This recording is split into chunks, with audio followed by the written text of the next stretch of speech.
Hey, what's up guys? Chill Scissors here, back at it again for you guys for yet another fantastic week of game hunting and pickups, sharing with you what I've added to the collection, what I'm particularly excited about, and more. But real quick, if you're new here, please consider sticking around, smash that subscribe button, and alright, let's go and dive right in. It's super early right now, guys. It's like 5:30 in the morning. I just dropped my wife off for work, and had to squeeze this in before I go to work, but got my coffee in. All right, so first thing we're going to start off this morning. This one actually is an import. It's something that you can't get in the States, but super happy to have it in my collection.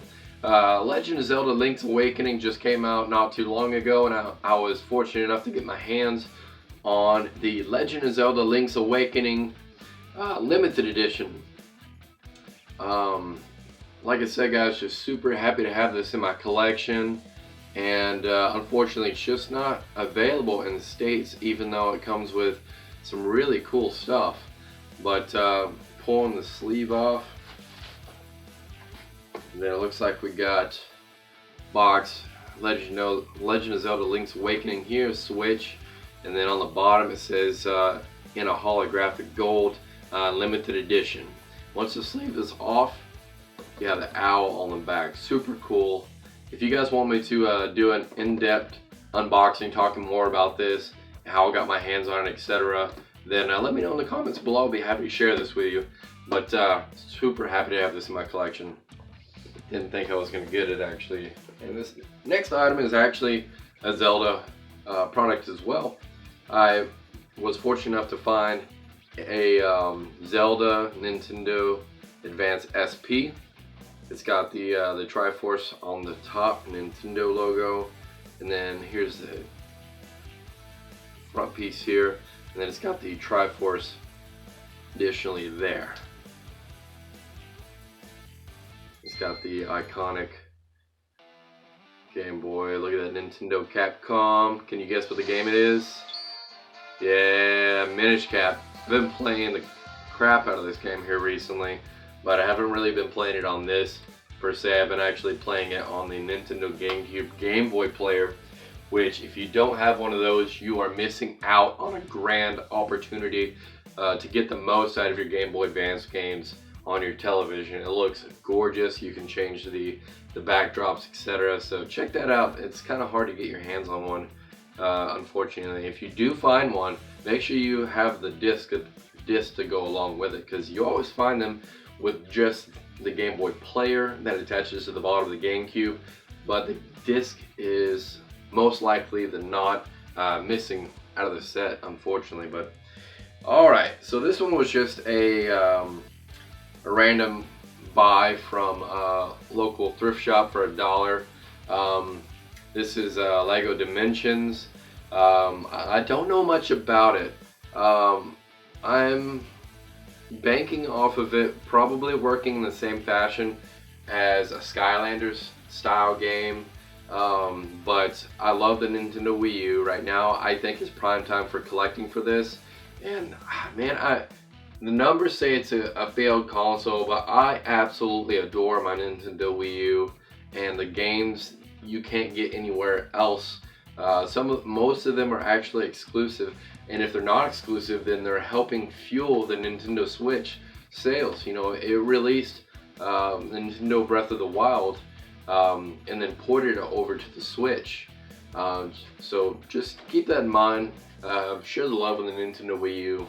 I absolutely love it. And if you haven't, had any experience with it, go ahead and check it out. You have Legend of Zelda, let's see, Twilight Princess and Wind Waker HD, and currently it's the only way to play those.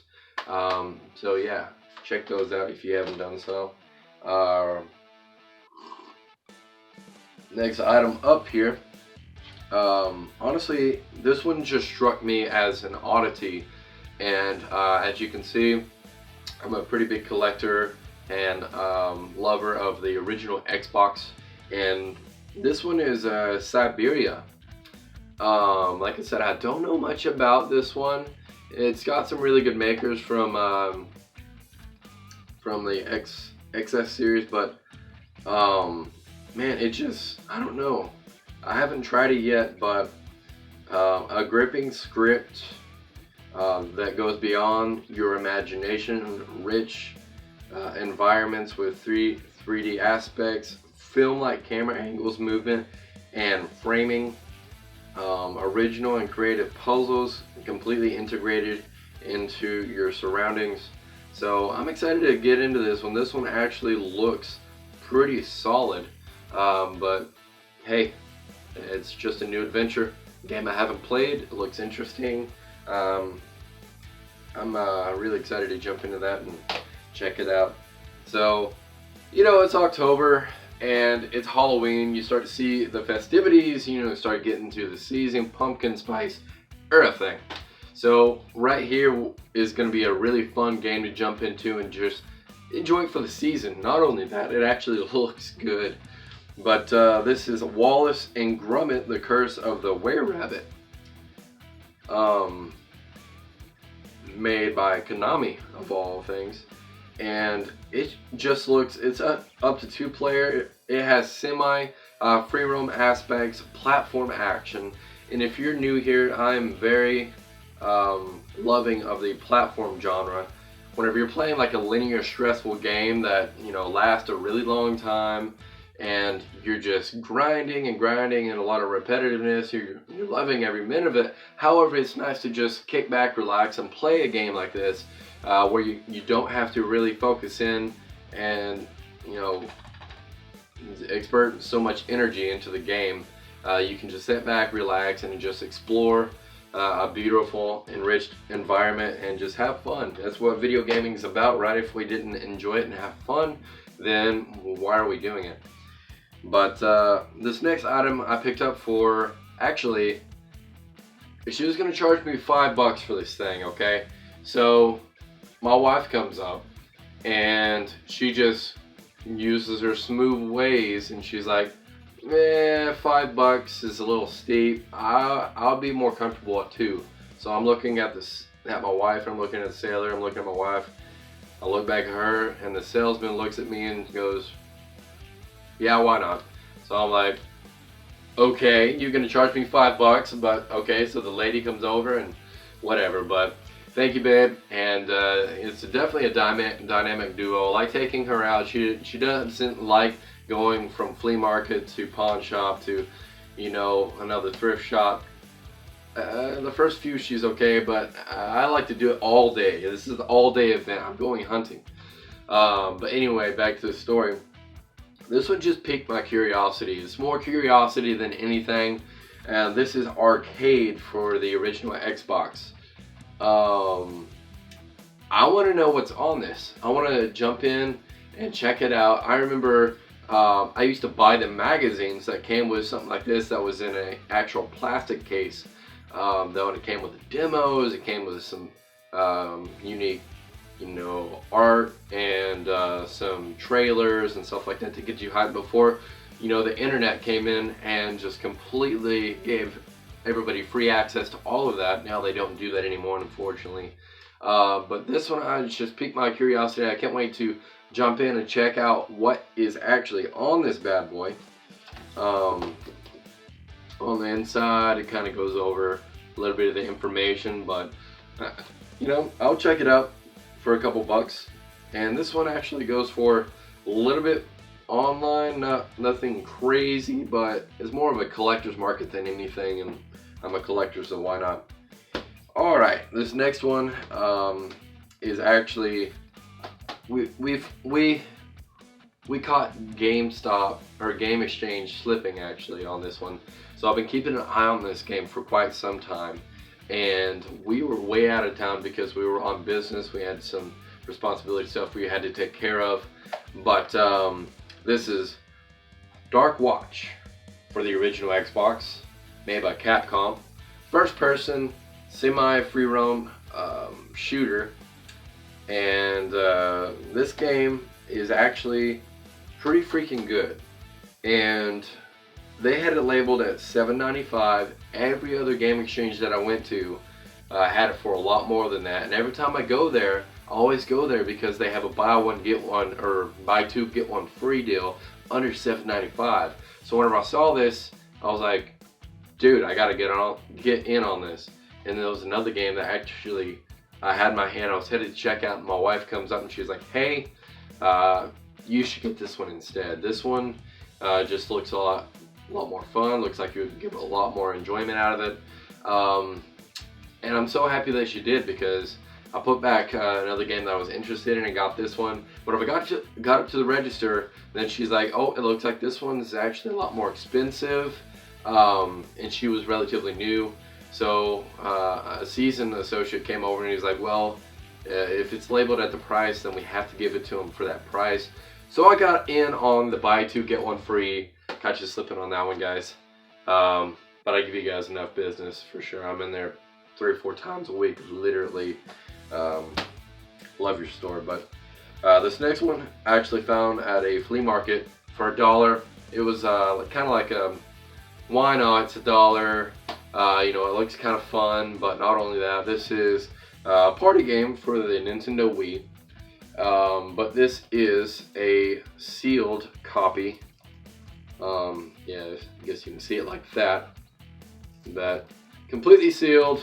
I don't think I have any sealed games. I've opened several of them from them releasing, but never actually had one sealed in my collection. I don't think I'll open this one because this isn't an expensive title. It's just nice to have a sealed game of this generation. But yeah, I'll go ahead and probably keep that one sealed and find a duplicate copy to keep that one completely sealed. And these next two I found at a flea market. Paid $2 a piece for them. I'm collecting for the original Xbox among a lot of the Nintendo of my generation. Whenever I say my generation, I mean whenever I was growing up, we had the Nintendo 64, Super Nintendo, and then more whenever I got into it and then actually like started running with it and really diving in and getting passionate about gaming was the Nintendo GameCube era. So I collect a lot for the Nintendo GameCube. But these are Xbox titles. This is Scarface. The world is yours, actually. Sorry about that. Rated M. My dad had a friend, and I've never played this game, but I remember going over to his house and he was playing this game constantly. Very you know, GTA-istic style gameplay, as to be expected, but I wasn't allowed to play it, and I had to sit there and watch him play it. I don't understand, you know, if I'm able to watch it, why am I able to? Anyway, got my hands on it. You guys can't tell me no anymore. So I'm gonna go ahead and jump into this, check it out, have some fun, and reminisce about being an adult now. The next one, I have the Turok for the Nintendo GameCube, and many other consoles actually came out, but this particular one I didn't have. So I know this goes for a lot more in a retail environment, from GameStop to, you know, Game Exchange and so on and so forth. But this is Turok for the Xbox 360. This particular one, like I said, has evaded me for a while because I just wasn't willing to pay, you know, $15, $20, $25 for this game that I've seen it go for in a retail environment. But yeah, it looks like a lot of fun. It's a Turok game, you know, dinosaurs versus third person. It looks, no, first person actually. This one looks like it's first person, but yeah, a hostile planet with vicious enemies and a deadly fight for survival. And I love survival-oriented games. So as soon as I read that, then I was like, I'll give it a shot. It's $2. Why not? Well, guys, I hope you have enjoyed. Make sure you like, comment, and subscribe, and stay tuned. We got a lot more content coming. God, it's early, guys. I need to go finish off this cup of coffee and get ready for work. Keep gaming and keep killing it out there, guys. Till next time, peace.